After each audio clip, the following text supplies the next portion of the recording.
Hey guys, Pete Tansley here. How you going? And I want to answer the question I was asked about the last 5 kilograms of fat loss. But before I do, I'm just here down at the beach.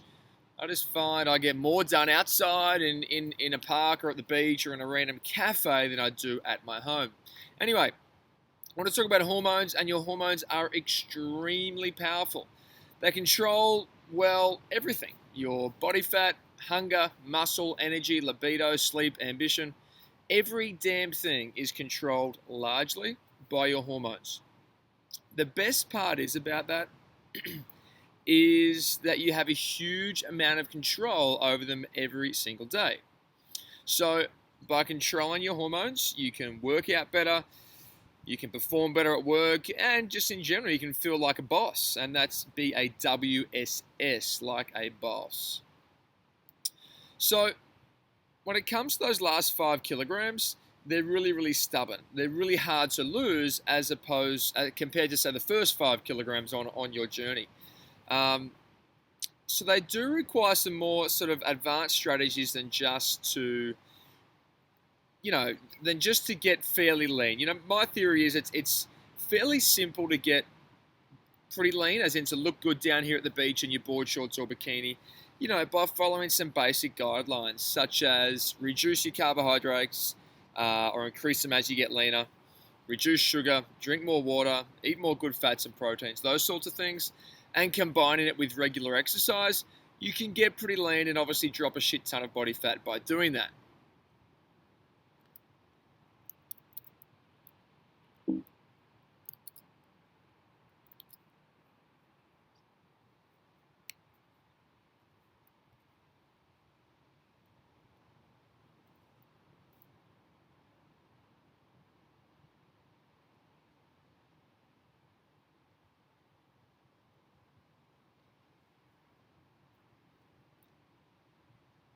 And most clients that I've worked with can get between, 10 and 15, 16% body fat by following those similar principles, over a 3, 6, even a 12-month period. However, when it comes to losing those last few, especially those stubborn kilograms or bits of fat that tend to hang around your stomach and love handle area, it can be much more difficult. I know for myself, I look at a donut and my love handles and stomach increases. That's from being a fat kid and abusing my body with sugar as a kid. So the main hormone that's largely responsible for holding on to those last few kilograms is cortisol. So here's the thing. You could be eating perfect food at every meal. You could be adhering to your workout plan like a nun. You could be training hard, but it would not matter. See, if you've got chronically elevated cortisol, and I'm going to address in a moment how to fix that, if you've got chronically high cortisol, then nothing will happen, okay? So cortisol, what is it? Well, it's a hormone that's released from the adrenal glands and responsible for the flight or fight hormone. You've probably heard of cortisol as the stress hormone, and that's exactly what it is. We do need cortisol, but we don't want it to be chronically high. So what causes that? Well, long work hours, demanding family schedules, relationships, financial stress. That's the norm today, okay, in our busy life. Then we add in a lack of sleep. We add in alcohol and caffeine and possibly medications or antibiotics. All those things, is the perfect cocktail for high cortisol, and it stays chronically high. So it's any wonder we struggle with it and struggle to lose those last couple of kilograms or pounds for my imperial preferential friends. So what it's more about now is not so much about weight loss directly, it's more so about hormone management, okay? So that last 5 to 6 kilograms, 10 pounds is more about hormones. So let's look about how we fix it. So it's a given that you need to train hard, okay? You need to keep training hard and smart to reach your goals. But in addition to that, we need to battle this evil warlord that is cortisol with the knight in shining armor called growth hormone. So we've sort of got one hormone and we want to battle it with another hormone. Think of it as a Star Wars, an epic battle within your body. So the first thing to increase growth hormone or to decrease cortisol is strength training.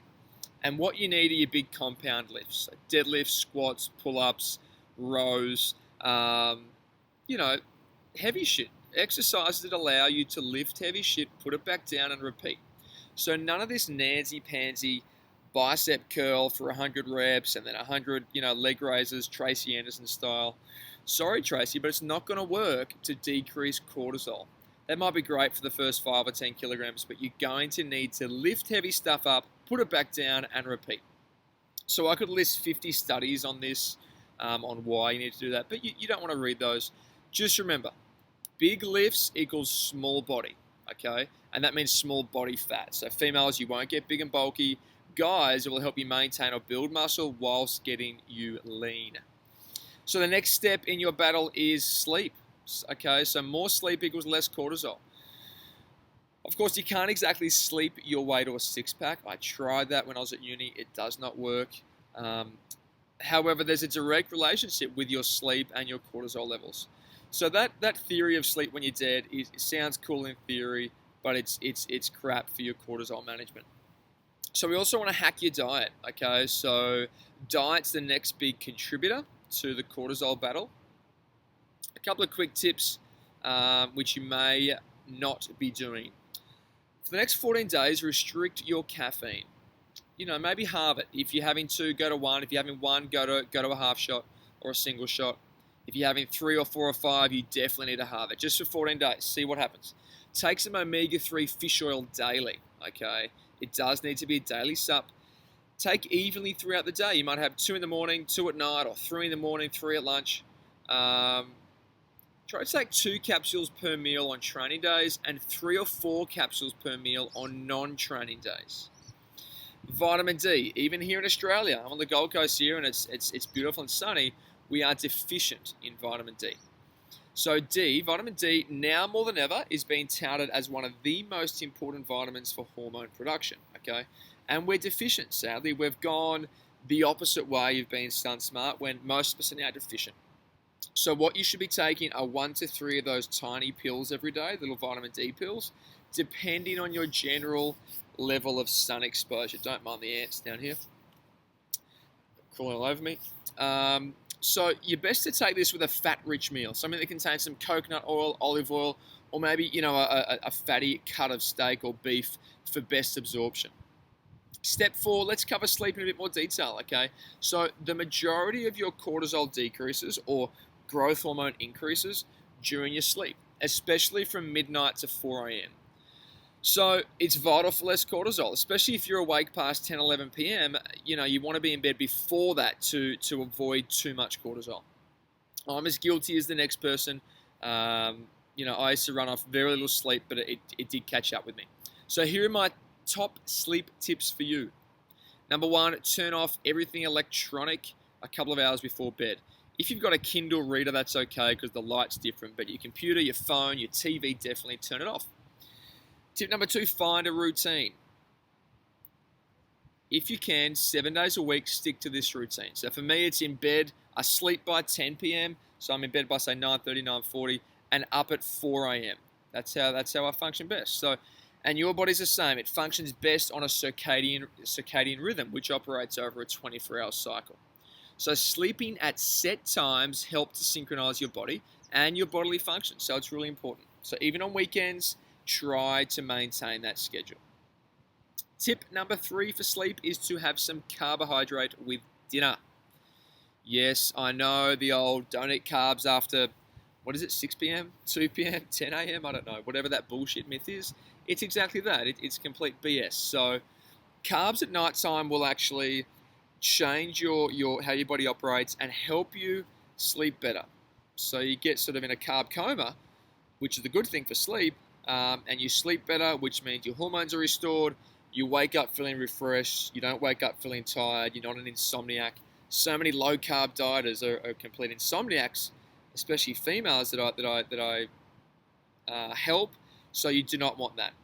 Tip number 4 for your sleep is to chill out. Literally, take a cold shower or even an ice bath before bed.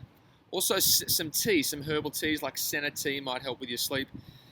If you're like me and my brain, when I can't sleep, it's simply because my brain's just wired. I'm going 24/7.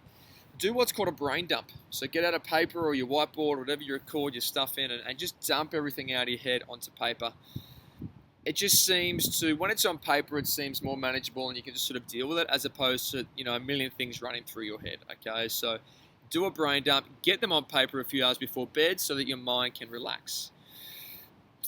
No caffeine after lunchtime will really help with your sleep as well. So switch to herbal teas or soda water or whatever you need, but I could throw back a dozen espressos a day because I love coffee. I love going to cafes and I like drinking coffee and it helps me do work. But since I stopped having caffeine after lunchtime, my sleep has improved and so will yours.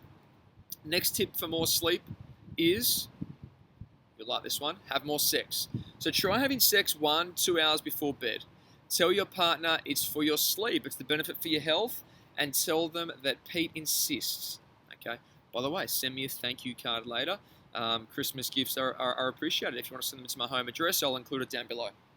Lastly, for sleep, manage your stress. So the last bit of this battle with cortisol is to manage your stress levels.